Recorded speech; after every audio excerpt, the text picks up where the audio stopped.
है उनके लिए नाश्ता का प्रबंध किया गया है। कार्यक्रम की समापन घोषणा के वक्त आप लोगों के बीच आपने एक टैग डाला है, सबको गले से लगाना होगा, ये सर क्या है सर? देखिए, भारत एक ऐसा देश है जो बुद्ध की धरती है, डॉक्टर भीमराव अंबेडकर की धरती है, महात्मा गांधी की धरती है, और जहां सदियों से ये नारा गूंजता रहा है कि हिंदू मुस्लिम सिख ईसाई आपस में हैं भाई भाई। भारत के एक एक नागरिक के जीन में, उनके डीएनए में है कि हम प्रेम, मोहब्बत, करुणा और दया के भाव से जीना चाहते हैं। इस देश में नफरत फैलाने वाले के लिए कोई जगह नहीं है, और इसलिए आज का जो ये अभियान है, सबको गले लगाना है, ये बिल्कुल उसी थीम पर आधारित था जो सपना गौतम बुद्ध ने भारत के लिए देखा था, जो सपना डॉक्टर भीमराव अंबेडकर ने भारत के लिए देखा था, जो सपना सरदार वल्लभ भाई पटेल ने भारत के लिए देखा था, जो सपना डॉक्टर अंबेडकर और सारे देश के महात्मा गांधी ने देखा था। उसी थीम को आगे बढ़ाते हुए आज हम आभार प्रकट करते हैं। हमारे बीच डॉर्थी फर्नांडिस साहिबा हैं, जिन्होंने बहुत मेहनत करके आश्रय अभियान के तहत इस कार्यक्रम का आयोजन किया है। यह आयोजन हम समझते हैं कि बिहार में एक पहला ऐसा आयोजन हो रहा है जहां समाज के अंतिम व्यक्ति के लिए जो मानवाधिकार में क्या अधिकार दिया गया है, भारत के संविधान में क्या उनको हक दिया गया है, क्या उनका कर्तव्य है, उस पर डिस्कशन हो रहा है। ऐसा एजुकेटिव और ऐसा आगे बढ़ने वाला कार्यक्रम शायद ही बिहार में होता है। ऐसी और इसलिए हम तमाम देशवासियों को कहना चाहते हैं, खास करके बिहार के लोगों को कहना चाहते हैं कि जहां कहीं भी प्रेम, सौहार्द और इस नारे के साथ कि हिंदू मुस्लिम सिख ईसाई आपस में हैं भाई भाई का नारा जहां भी गुंजमान हो, वहां पर देश के सभी जनता 140 करोड़ को एक साथ खड़ा हो जाना चाहिए और देश को हम लोग नफरत की दीवार से बचा करके प्रेम और मोहब्बत की दीवार में बनाना चाहते हैं, उसके घेरे में लाना चाहते हैं। आपने कहा कि नफरत फैलाने वाले लोगों से दूर रहना चाहिए, कौन है नफरत फैलाने वाले? नफरत फैलाने वाले को जनता समझ रही है।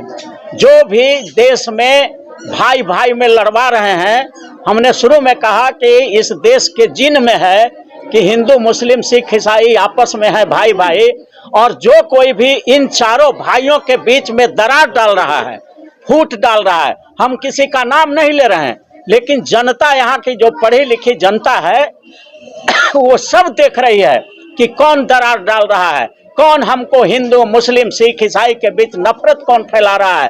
तो ऐसे नफरती लोगों के खिलाफ ये एक जिहाद है, अभियान है। हम लोग चाहते हैं कि भारत का 140 करोड़ लोग, एक भी इस देश के नागरिक के पीठ पर अगर जुर्म होता है, छड़ी कोई मारता है, तो बाकी 139 करोड़ लोगों को उसके साथ खड़ा हो जाना चाहिए। ऐसे प्रेम और मोहब्बत का हम सैलाब लाना चाहते हैं। अरुण कुशवाहा, संविधान विशेषज्ञ, advocate, Patna high court and supreme court of India. Thank you. Ma'am, आपसे जानना चाहेंगे कि आश्रय अभियान, उसके बारे में जानना चाहेंगे, ये क्या है, और उसके बाद जो आज आपका ये जो थीम है इसके बारे में। आश्रय अभियान एक संस्था है जो देश राज्य के और पटना के खास असुरक्षित नागरिक है, जो ये शहर बनाने में अपना योगदान देते हैं, लेकिन शहर में रहने का उनका अधिकार नहीं है। और ये अभियान हम चला रहे हैं क्योंकि ये लोग आश्रय से वंचित हैं और मौलिक अधिकार से वंचित हैं। आज मानव अधिकार का दिवस हम लोग मना रहे हैं क्योंकि ये जो संविधान हमारा, उसमें जो हमें भारत के लोगों को एक सूत्र में बांधता है, ये हमारा धर्म का किताब है जो हमें अधिकार दिलाता है। और बहुत सारे हमारे लोग जो बैठे हैं आज हॉल में, चाहे बच्चियां हैं, चाहे बहन लोग हैं, चाहे भाई लोग हैं, ये सब अपना अधिकार से वंचित है। जब हम शहर बनाते हैं तो हमको शहर में रहने का अधिकार क्यों नहीं?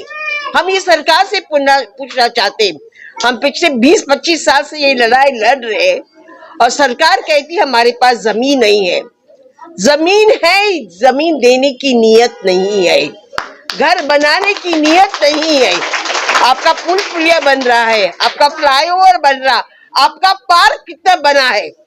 2000 में जब हम लोग ने अभियान शुरू किया था, पटना में एक भी पार्क नहीं है। आज हर कोने में पार्क है, मॉल है, सब जमीन है। पीएम मॉल जो बना है कुर्गी में, पाटलिपुत्र में, ये क्या जमीन था या नहीं था? अगर सरकार के पास मानसा है, गरीब को तत्वदान में, जैसे बापूजी ने कहा था, जब हम निर्णय लेते हैं वो अंतिम व्यक्ति के लिए पूछो कि उस निर्णय का क्या इल्जाम होगा। और ये इल्जाम हो रहा कि आज हमारे भाई बहन जो मेहनत करके इस शहर को बनाते हैं, उनको सर छिपाने के लिए जगह नहीं। हमारे बीच में अदालत घाट से और मलाई पकड़ी से लोग आए हैं जो आज भी खुले आसमान में सो रहे। क्यों? क्योंकि विकास का काम, विकास क्या है? अविनाश है। मेट्रो बनाया, घर उजाड़ा, और रोड बनाया सिविल कोर्ट के लिए, और वहां लोगों को बेघर कर दिया। क्या यही विकास है? तो ये संविधान में लिखा है कि आर्टिकल 21A कहता है जीने का अधिकार, और जीने के अधिकार में आपको रोटी, कपड़ा, मकान, स्वास्थ्य, सब चीज है। तो ये संविधान में लिखा है, ये हमारा मौलिक अधिकार है। और ये मौलिक अधिकार ये सरकारें जो बैठी हैं हमें वंचित कर रहे हैं हमारे लोगों को। संविधान बदलने की भी बात कर रहे हैं, इसको लेकर के क्या कुछ कह रहे हैं? संविधान कोई जिंदगी भी नहीं बदलेगा जब तक हिंदू, मुस्लिम, सिख, ईसाई भाई भाई साथ रहेंगे। हम लोग लड़ेंगे, जान देंगे, लेकिन संविधान को बचाएंगे, क्योंकि यही संविधान हमें एक सूत्र में बांध के रखता है।